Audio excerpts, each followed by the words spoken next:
안녕하십니까. 오늘은 태사공 사마천의 사기 항우본기 그 두 번째 시간입니다.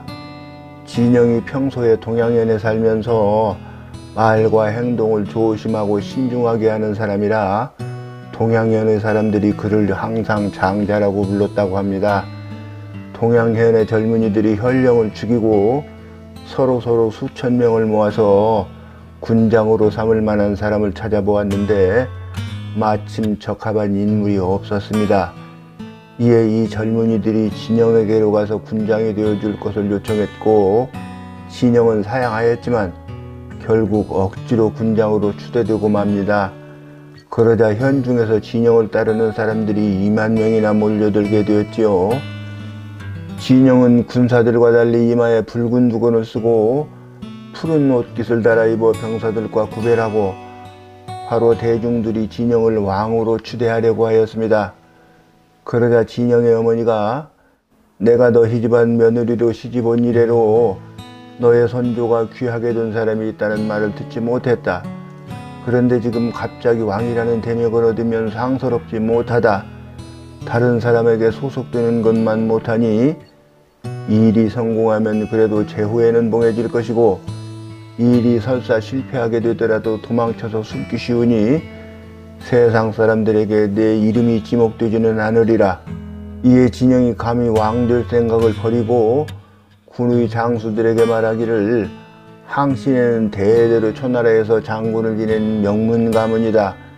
지금 우리가 망진의 대의를 이루려면 장수는 반드시 거기에 합당한 유명한 가문의 사람이 아니면 안 된다.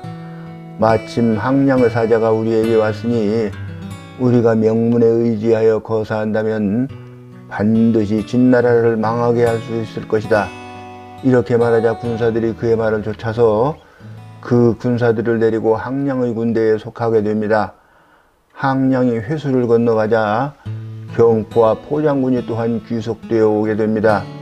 이렇게 해서 다 합해서 군세가 6, 7만의 병력으로 불어나게 되고 그 군대를 거느리고 하비에 주둔하게 됩니다. 이 부분에 여러 주석가들이 주석이 붙어 있는데 후한 말기의 복건이라는 주석가 등은 경포와 포장군을 한 사람으로 보고 여순 같은 사람들은 두 사람으로 보는 것 같은데 어떤 사람의 말이 맞는지 알 수 없어서 그냥 대강 넘어갑니다. 삼국지 연의를 보면 후한 말의 조조와 여포가 마지막 전투를 벌이다가 여포가 지고 죽음을 맞이하게 되는 장소가 바로 하비성입니다. 여포도 역시 대단한 무력의 소유자로 유현덕, 관운장, 장익덕 3명을 동시에 상대할 정도로 강한 무력의 소유자였죠. 이때 진가가 이미 경구를 초항으로 옹립해놓고 팽성 동쪽에 주둔하며 항량군과 맞서려고 하고 있었습니다. 경구는 망한 초나라의 왕족 중에 한 명입니다. 항량이 장수들을 모아놓고 말하기를 진서왕이 맨 처음으로 멸진의 기치를 내걸고 군사를 일으켰는데 전쟁 상황이 이롭지 못해서 지금 왕의 소재를 모르고 있다. 그런데 지금 진가가 진서왕을 배신하고 경구를 왕으로 세웠으니 이들은 모두 대형무도한 무리들이다 라고 하고 군을 몰고 가서 진가를 칩니다. 그러니까 아직까지도 소평이 자기를 이용해 먹느라고 사기로 초나라 재상으로 삼아준 걸 모르고 있었던 것이지요. 하여간 진가가 패주하니 추격하여 호름까지 갔을 때 진가가 병력을 돌이켜 다시 싸우게 되지만 하루 만에 진가는 죽고 군은 항복해버립니다. 그러자 새로 왕이 되었던 경구는 달아나다가 양땅에서 죽습니다. 이에 항량이 진가의 군대까지 견병해서 호릉에 주둔하며 장차 병력을 이끌고 서쪽으로 가려고 하고 있었는데 이때 진나라 명장 장한이 유리라는 곳으로 옵니다. 이 장한이라는 진나라 장수가 진섭과 오강연한을 평정하고 이 진섭으로 인해서 시작된 반란군들, 말하자면 진나라에게 망하기 전에 여러 제후국 왕족들이 일으킨 반란군들을 여러 차례 여지없이 격파하는 혁혁한 전과를 올리는 대단한 명장입니다. 제나라 왕 전담도 죽이고 위나라 왕 구도 자결하게 만들고 조나라 수도도 점령하고 이후에 벌어질 전투에서 항량도 죽이는 등등 하여간 대단한 장수였습니다. 그런 장한이 진격해오자 항량이 별장인 주계석과 여번군으로 하여금 맞서 싸우게 했는데 여번군은 전사하고 주계석은 전쟁에 패하고 호롱으로 도망쳐오니 항량이 군을 이끌고 설당으로 들어가 주계석을 패전의 책임을 물어서 죽입니다. 싸움에 패하여 지면 죽이겠다는 의사를 분명히 보여준 셈입니다.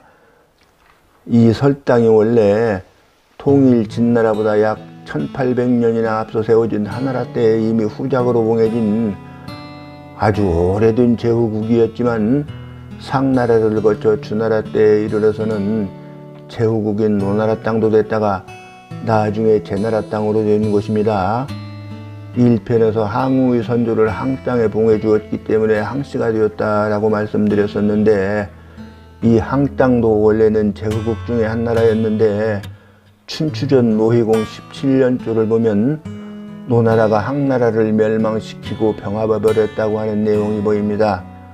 그런데 이 노나라가 기원전 256년에 초나라에게 멸망당하면서 초나라 땅이 되어버린 것이죠. 어떻든 항량이 이에 앞서서 별동대를 구성해서 양성을 공격했는데 양성 사람들이 견고하게 수비를 하는 바람에 함락이 수월하게 되지 않았고 결국은 함락시키고 난 뒤에 보복으로 양성 사람들을 다 묻어 죽여버리고 돌아와서 항량에게 보고합니다. 항우의 이런 잔인성이 나중에 폐업을 이루는데 큰 장애물이 됩니다. 진섭이 확실히 죽었다는 말을 들은 항량이 여러 별장들을 서로에 불러 모아서 앞으로 계획을 논의했는데 이때 패공도 이 모임에 옵니다. 패공 아시죠? 항우와 싸움프 때 최종적으로 승리해서 한나라를 세운 한고조 유방을 말합니다. 패현 출신이라 패공으로 불리게 됩니다. 여기에서 항우에게 중요한 인물이 또 한 사람 등장하는데 바로 범증이라는 사람입니다. 항우가 이 사람을 아보라고 부릅니다. 번역서를 보면 전부 아부라고 번역해 놓았던데 아보라고 해야 맞습니다. 하여튼 거소사람 범증이 이때 나이가 70세였는데 평소에 집에 거처할 적에 기발한 계책을 내놓기를 아주 잘했다고 합니다. 이 범증이 항량에게 찾아와서 유세하기를 진섭이 거사에 실패한 것은 진실로 당연합니다. 저 진나라가 전국시대의 육국을 멸망시켰으나 그중 초나라가 제일 어처구니 없이 망한 나라입니다. 초회왕이 진나라로 들어가서 돌아오지 못하고 죽은 이래로 초나라 사람들이 지금까지도 회왕에게 연민의 마음을 가지고 있습니다. 이것은 진나라의 제사이자 유세가인 장의가 상호 땅 600리를 주겠다고 하는 거짓말에 속아서 초나라 삼녀대부인 구런의 만류에도 불구하고 초혜왕이 진나라로 가서 억류되었다가 끝내 진나라에서 죽은 사건을 일러 말하는 것입니다. 이 범증이 항량더러 망한 초나라의 왕족을 한 명 찾아서 왕으로 세워서 구심점을 만들면 그 구심점을 중심으로 초나라 사람들이 항량군으로 많이 몰려들 것이다 라는 계책을 내놓았는데 항량이 이를 옳게 여겨서 심이라고 하는 회왕의 손자가 남의 목동이 되어 있던 것을 찾아내어서 왕으로 내세우게 됩니다. 전쟁이나 정치나 이 명분이 매우 중요합니다. 명분이 있어야 지지하는 세력이 따르기 마련이니까요. 여러분 회사에서의 생활도 마찬가지입니다. 명분이 분명해서 지향점을 확실하게 보여주면 사람이 따르고 사람이 따르면 내 지위는 더욱 올라가고 더욱 공고하게 되는 법입니다.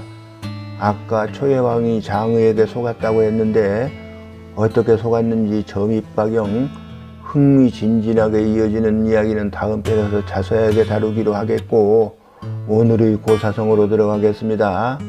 자, 오늘의 고사성어는 결초보은입니다. 결초보은이 어떤 때에 쓰이는 말인지는 알아도 이것과 관련된 재미있는 고사는 잘 모르는 분이 아마 많으실 것입니다. 묵불결, 풀초, 가풀보,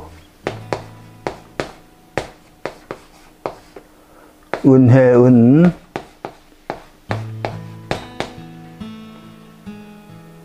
풀을 묶고 은혜를 갚는다, 이런 말입니다.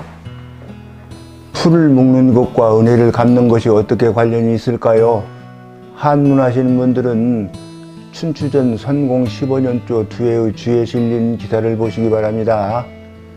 진나라가 진나라를 정벌하다 라는 경문에 붙어있는 기사입니다. 정벌한 진나라는 지금의 감숙성에 있던 진나라이고, 정벌당한 진나라는 지금의 산서성에 있던 진나라입니다. 두 진나라가 우리나라의 음으로는 음이 다 같고, 지금의 감숙성에 위치한 진나라는 진시황에 이르러 통일왕조를 이루었기 때문에 앞으로 진시황의 황자를 따서 황진으로 칭하겠습니다. 지금의 산서성에 있던 나아갈 진자 진나라는 춘추 5패 중의 한 사람인 진문공이라는 걸출한 제후를 배출했으므로 문공의 문자를 따서 문진으로 구별하겠습니다. 이 진자를 속칭으로는 눈깔진자라고도 합니다.